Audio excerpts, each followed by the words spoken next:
Olá, o Entre Linhas de hoje destaca dois livros que abordam de forma inusitada a circunstância de um golpe de Estado que ocorreu há 60 anos, em 31 de março de 64, mergulhando o Brasil na ditadura. Uma história em quadrinhos do franco-brasileiro Matias Lehmann e uma ficção documental de Paulo Valente. E a gente começa com o quadrinista Matias Lehmann, que apresenta na HQ Chumbo uma história familiar que começa na ditadura Vargas e chega ao século XXI com ênfase no regime militar.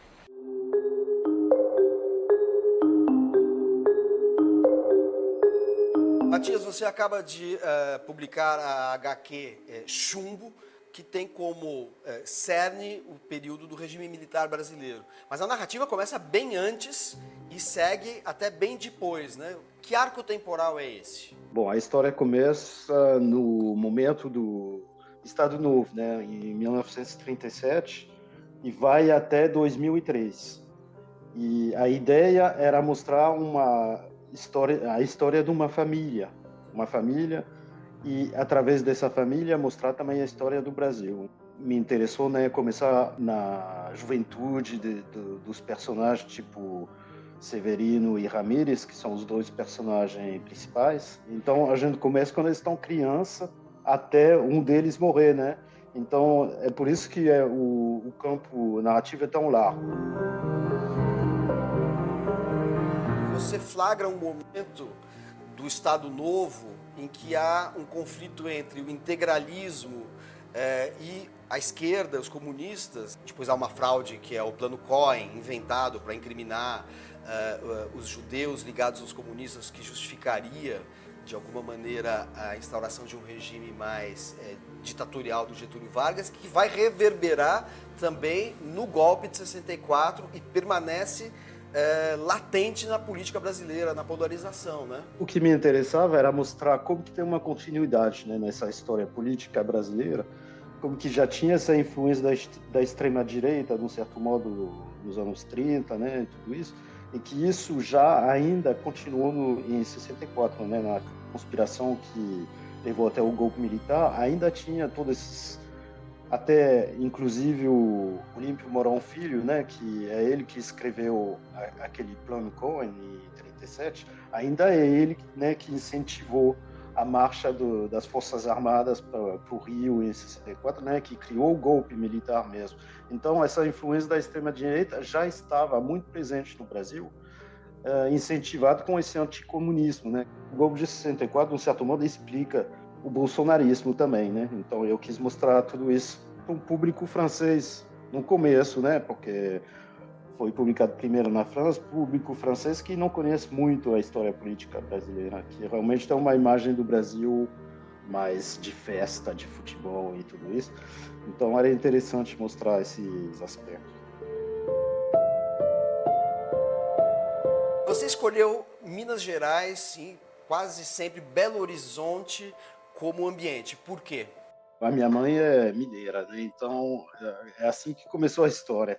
Eu me inspirei um pouco da história familiar da minha mãe, quis mostrar, né, o que eu conhecia, quer dizer, eu conheço Belo Horizonte, eu conheço Ferros, que eu acho que inclusive poucos brasileiros fora de Minas Gerais conhecem, que é uma cidade muito pequena, né? Eu quis mostrar esses lugares, assim, também essa dicotomia que tem entre o urbano e o campo. Eu queria, né, que esse fosse o cenário da história, né, essa mistura de interior, de cidade, tudo isso. É uma homenagem, para mim, Belo Horizonte, assim, é uma cidade muito importante no Brasil, né? Eu sei que no Brasil não é a cidade mais, assim, mais conhecida e tudo isso, mas eu acho interessante mostrar esses lugares. Outra coisa que você aborda é algo que se tornou mais dramático e mais conhecido dos brasileiros nos últimos anos, que é a mineração, o impacto da mineração, porque na sua história a família nuclear da narrativa tem uma mineradora.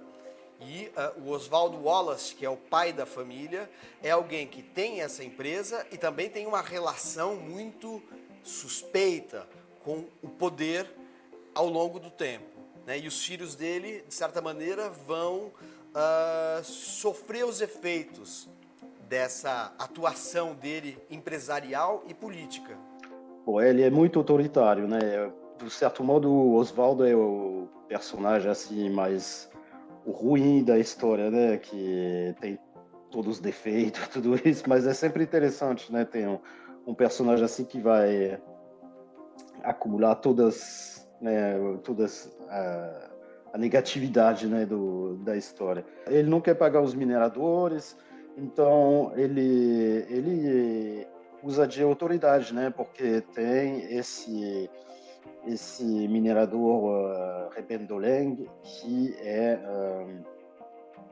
é comunista, né, e que vai mobilizar todos os outros mineradores, fazer greve, tudo isso. Então ele quer lutar contra essa situação e vai tomar decisões drásticas. Vamos falar um pouco dos dois personagens principais, os dois irmãos. Um é o Ramírez, no início um jovem bonito, galã, sedutor, playboy, e depois ele envereda por uma história de endividamento, de inadequação social. E o outro percorre o caminho contrário, é um jovem feio, tímido, né, o Severino, que acaba entrando um pouco por acaso na clandestinidade, na luta armada, e depois se torna um escritor que vai representar muito bem esse período. Há um caminho inverso sobre todos os aspectos. Para você, o que esses dois irmãos encarnam em termos de representação das forças que movem a sociedade brasileira?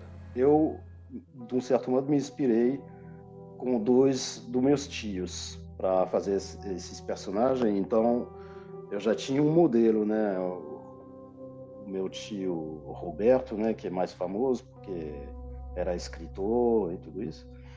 E meu tio João, né? Eles dois tinham essa tendência, assim, eles tinham um que queria cortar com o modelo do pai, né, do grande burguês, tudo isso, de direita, tudo isso, e que decidiu ser comunista. Mas o paradoxo é que, ficando famoso, ficando um escritor famoso, tudo isso, né, do certo modo ele ficou rico, virou um burguês igual o pai dele, né? E ao contrário, o Ramírez, que teria gostado de ser igual o pai dele, né? Ele não conseguiu porque justamente ele tinha esse gosto pro jogo e não conseguiu, né? E eles representam, de certo modo, essa polarização que tem na sociedade brasileira há muito tempo, né? E essa polarização, é claro, ela vai ter uma influência dentro das famílias.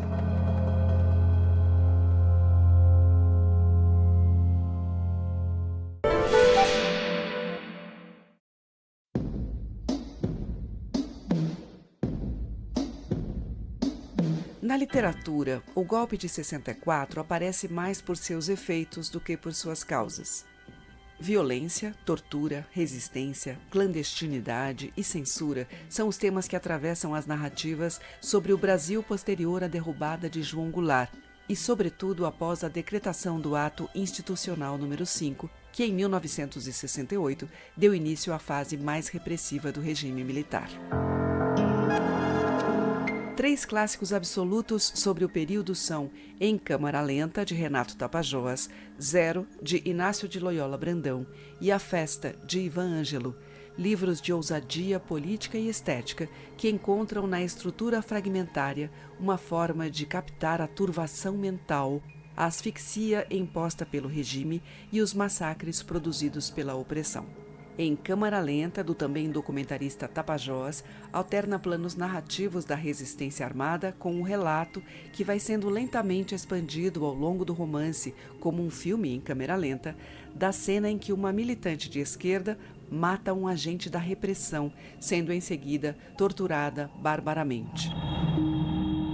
Zero, composto a partir de matérias censuradas do jornal Última Hora, onde Loyola trabalhava nos anos 70, é uma caleidoscópica história de amor entre escombros sociais, econômicos e políticos. E A Festa, de Ivan Ângelo, traz uma polifonia de enredos, personagens e modos narrativos que retrocedem a momentos anteriores à ditadura, mas que confluem para destinos traumatizados e fragmentados pelos anos de chumbo. Os anos 1980 deram início à redemocratização, mas a ficção continuou perplexa com a experiência autoritária. Tropical Sol da Liberdade, de Ana Maria Machado, tem como protagonista uma exilada que, de volta ao país, rememora os anos de resistência e elabora as cicatrizes físicas e subjetivas deixadas no presente. Não Falei, de Beatriz Bracher, coloca em cena os ressentimentos entre aqueles que foram perversamente obrigados pelos agentes da ditadura a sentir culpa pelo fracasso de suas utopias. E em O Fantasma de Luiz Buñuel, de Maria José Silveira, o encontro de 5 amigos em Brasília, às vésperas do AI-5, deflagra capítulos em que cada um deles encarna o destino trágico ou as frustrações melancólicas de uma geração.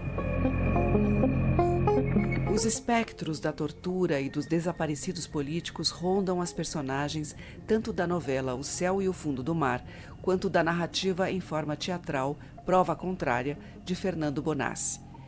E o tema dos desaparecidos também está no cerne de K, Relato de uma Busca, em que Bernardo Kucinski ficcionaliza os meandros kafkianos da investigação do paradeiro de sua irmã assassinada pela ditadura.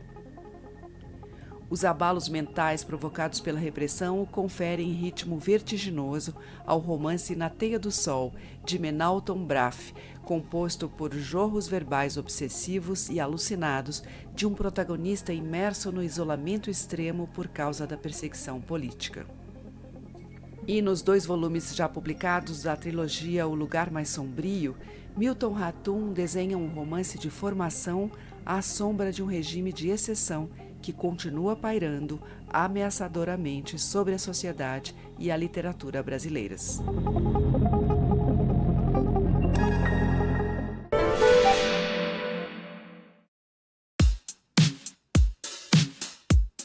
Hoje eu estou indicando A Máquina do Caos, do Max Fischer.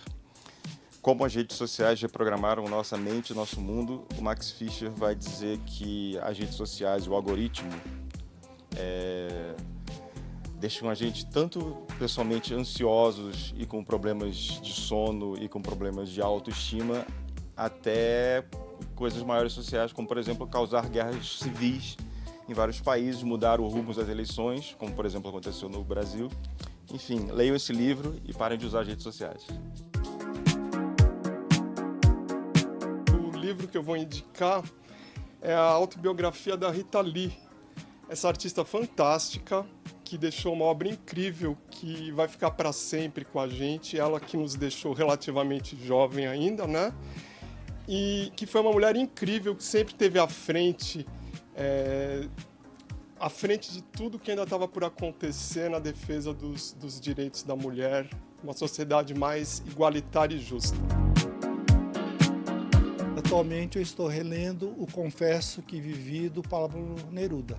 Então recomendo para os mais jovens lerem esse livro, que é uma ótima leitura.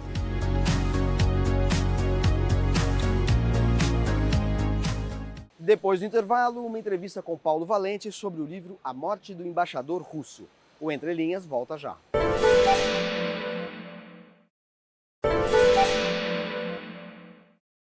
Em A Morte do Embaixador Russo, um relato de espionagem no Brasil, Paulo Valente resgata o misterioso episódio do afogamento de 2 membros da Embaixada Soviética no Rio de Janeiro em 1962, conectando esse fato às conspirações que levaram à derrubada do então presidente João Goulart pelos militares há exatos 60 anos. O Entre Linhas conversou com o autor sobre essa obra que mescla fundamentos históricos e imaginação.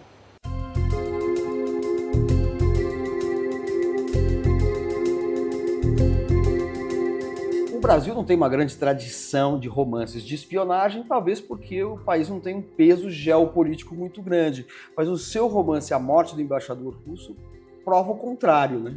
A Morte do Embaixador Russo conta uma história de espionagem. Ele é o segundo nessa linha. O primeiro foi Lealdade a Si Próprio. também de espionagem, e a boa notícia é que eu tenho mais 2 no prelo. Então, é uma produção importante para mim de colocar esses fatos de espionagem na leitura do brasileiro. E eles estão todos baseados num levantamento histórico, em fatos que de fato aconteceram, que mostram que o Brasil tem uma presença geopolítica internacional, em alguns momentos pelo menos, que leva e justifica esse tipo de trama ficcional, né? Exato. A morte do embaixador russo aconteceu esse fato de que o embaixador russo no Rio de Janeiro, em 1962, ele entra no mar, ele gostava de nadar aos domingos, mesmo com o mar muito bravio, e ele volta morto. Ele se afoga, a primeira notícia do jornal é que ele teria morrido afogado, no dia seguinte descobre que ele teria morrido de colapso cardíaco. Um dos secretários da embaixada volta vivo e o terceiro nunca aparece. O corpo dele não aparece e daí a gente cria uma história. Ou seja, a parte ficcional está nesse desenvolvimento de uma personagem que desapareceu. A parte ficcional é um convite meu ao leitor para a gente estar conversando. Porque qual é o fato importante? Isso aconteceu na véspera do Kennedy anunciar que estava fazendo um bloqueio naval a Cuba por conta da descoberta dos mísseis soviéticos que estavam apontados em direção a Miami, Nova York. Então isso foi quase assim o início da Terceira Guerra Mundial. E aí o Brasil tem, digamos, uma participação por conta da questão cubana. O Brasil tinha relações com Cuba e tinha boas relações com os Estados Unidos, e o Brasil acaba participando do que quase foi a Terceira Guerra Mundial. Parece que não é muito conhecido, é essa participação brasileira, como ela se deu, porque há um emissário do governo brasileiro para acompanhar, vamos dizer assim, a retirada dos mísseis que a União Soviética estava instalando em Cuba, não é isso?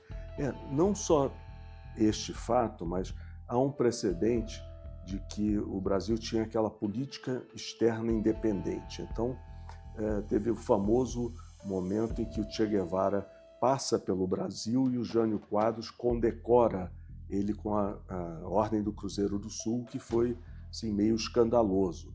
E os Estados Unidos não estavam gostando dessa tendência brasileira, ao mesmo tempo que, de fato, você tinha uma presença soviética com embaixadas e Partido Comunista, Luiz Carlos Prestes, Jorge Amado, tinha uma presença importante. Então, o Brasil estava numa situação pendular, e a acusação de que Jango tinha uma tendência esquerdista, então havia, digamos, um momento importante.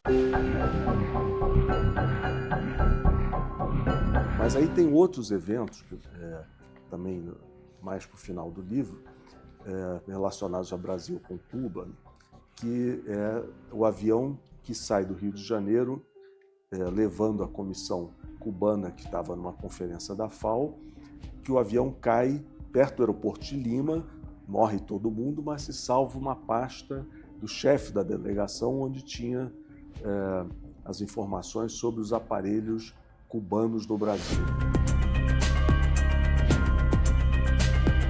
O Jango começa a dar mais e mais notícias sobre esse encaminhamento à esquerda, e o governo americano tem, digamos, muito receio disso. Outro ponto importante do livro é justamente esse fato histórico. A primeira gravação na Casa Branca foi entre o Kennedy e o Lincoln Gordon, que era embaixador no Brasil. E o Kennedy pergunta para o Lincoln Gordon, isso qualquer um tem acesso: estamos preocupados com o Brasil não pode virar uma nova Cuba. E ele pergunta para o Lincoln Gordon o que nós podemos fazer. E o Lincoln Gordon não afasta a possibilidade de uma intervenção militar no Brasil. Como, de fato, no golpe de 64, houve um porta-aviões que ficou às margens do Rio de Janeiro, pronto para uma intervenção. Agora, outra personagem da qual parece haver registros históricos, mas também um desenvolvimento ficcional no seu livro, é o Valery Larskov, que é o assessor do embaixador que morre e que aí tem toda uma história. Você criou uma biografia para ele, né? A ideia de um espião da CIA que falava russo fluentemente, porque a família tinha vindo da Crimeia, e então ele foi introduzido no serviço diplomático para ser um espião americano, serviço diplomático russo. Então ele passava informações.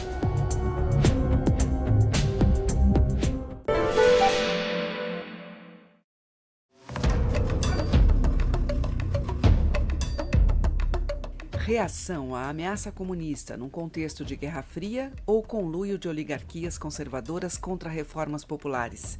Indignação diante da quebra de hierarquia militar pelo presidente João Goulart ou continuidade da tradição intervencionista iniciada pelo tenentismo dos anos 1920. O que é democracia? Democracia é a aplicação da lei. As diferentes interpretações do golpe de 64 geraram uma extensa bibliografia, e não apenas de autores nacionais. Uma das obras de referência é Brasil, de Getúlio a Castelo, do norte-americano Thomas Skidmore, um brasilianista, ou seja, um estrangeiro especializado em temas brasileiros, cuja análise dá pesos semelhantes às conspirações políticas e aos contextos internacional e militar para explicar o movimento que levou o Castelo Branco ao poder. A abordagem igualmente abrangente é 1964, o golpe que derrubou um presidente, pôs fim ao regime democrático e instituiu a ditadura militar no Brasil, dos historiadores Jorge Ferreira e Ângela de Castro Gomes. Mas há também importantes jornalistas que escreveram relatos de fôlego, a começar por Carlos Chagas, com A Ditadura Militar e os Golpes Dentro do Golpe, entre outros livros que descrevem os bastidores do poder, colhendo, a partir de uma longa vivência na imprensa, as versões contraditórias dos protagonistas.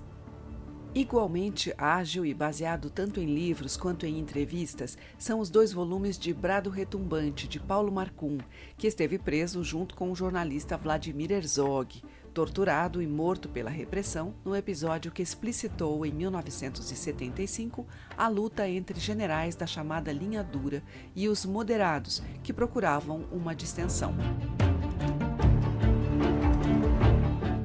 A complexidade do regime militar, com suas diferentes vertentes e disputas internas, está no cerne dos 5 volumes da coleção Ditadura, de Hélio Gaspari. A obra contou com uma metódica reunião de documentos e com o acesso exclusivo do jornalista aos arquivos do general Goberido Couto e Silva, ideólogo do regime ligado aos generais Castelo Branco, primeiro presidente do regime, Geisel e Figueiredo, os 2 últimos, que se contrapunham aos sanguinários Costa e Silva e Garrastazu Médici, responsáveis pelos anos de chumbo a partir de 1968, com a decretação do AI-5.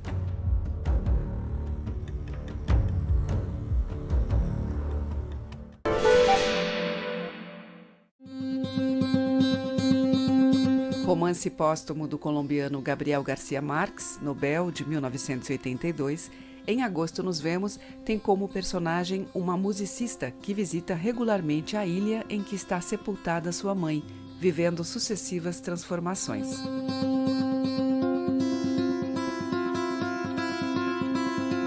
Di Cavalcante, modernista popular, de Marcelo Bortolotti, é uma biografia que capta as tensões estéticas e as contradições da vida de um artista cuja obra impregna o imaginário brasileiro.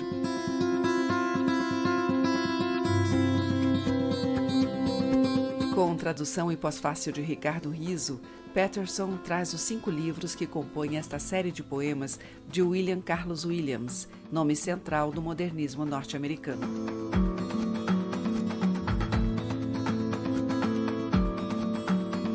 E Vista para o Precipício reúne contos em que Felipe Batista faz um mosaico de situações existenciais, captando as interrogações da subjetividade contemporânea.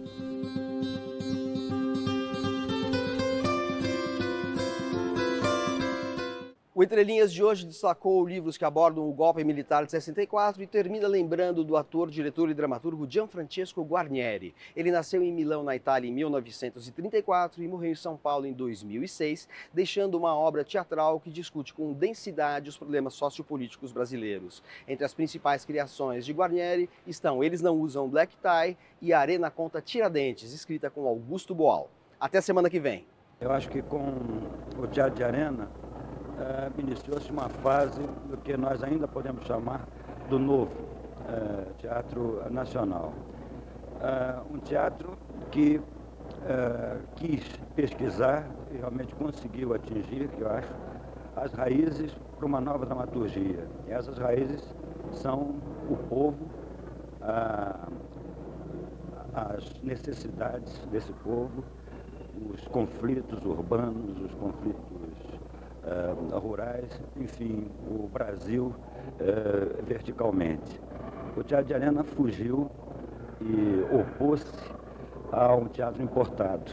Ele, acho que foi o movimento de mais consistência que se opôs ao colonialismo cultural, pretendendo atingir um teatro que fosse nosso, com nossas raízes, e criando fundamentalmente o que é principal, o que é indispensável, o que é o sustentáculo de qualquer teatro, que é a sua própria dramaturgia.